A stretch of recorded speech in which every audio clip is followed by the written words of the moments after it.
Čo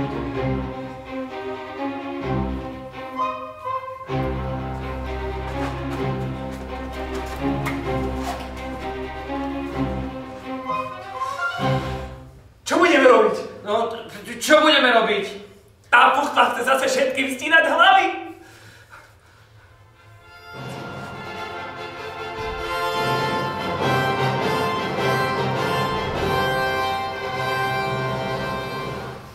Všetkým odťať hlavu!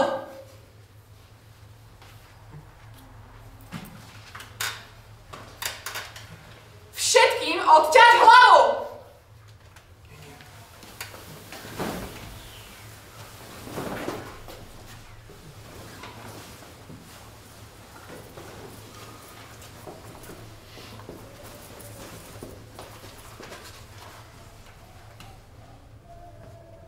Ešte stále?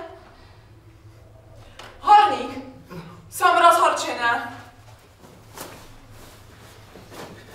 Vaša rozhorčenosť, všetko vyriešime. Začína súd! Toto nedopadne dobre. Toto nedopadne dobre.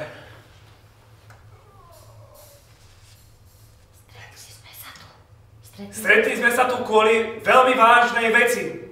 V našej krajine zavládol nepokoj a chaos.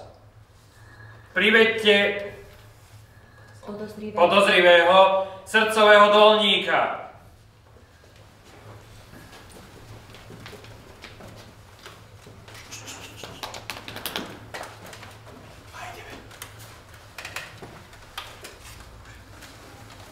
Spáchal trestný čin.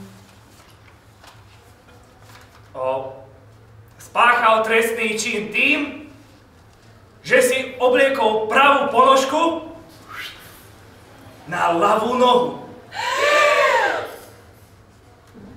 A ľavú ponožku na pravú nohu. Fú, tak dnes tu bude horúco.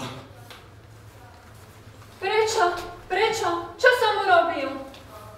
Za to všetko môže Alica. Ja? Nie ty, horčica!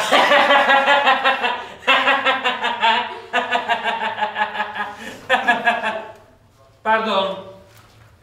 Nie ty, tá pravá Alica. Ticho v súdnej sieni! Obvinený dolník. Čo hovoríš na svoje obvinenie? Predávam a zrazu si sen. Tak mi padla myseľ.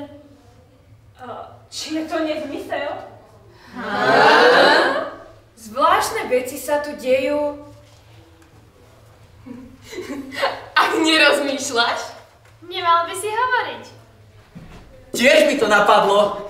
Ha, no keď nerozmýšľaš, lepšie sa hovorí. Ešte stále som rozhorčená. Za to všetko môže Alica. Ja? Nie ty, tá pravá. To je ale kráva. Odťať hlavu! Teraz predstúpi svedok Alica. Ja? Veď mne sa to len celé sníva.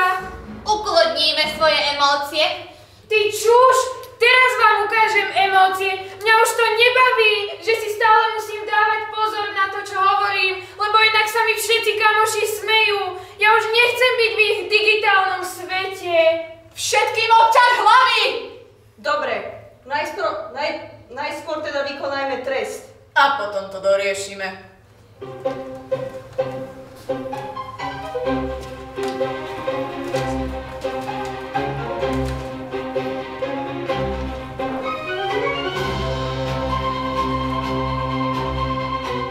To sa takto nerobí.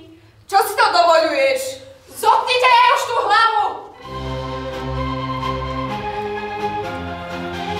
Ale prosím vás, kto by sa vás bál?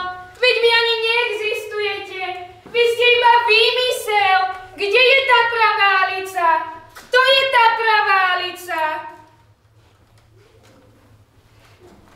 Ale veď to ty si pred tým všetkým zavrela dvere. Prerušujem pojednávanie.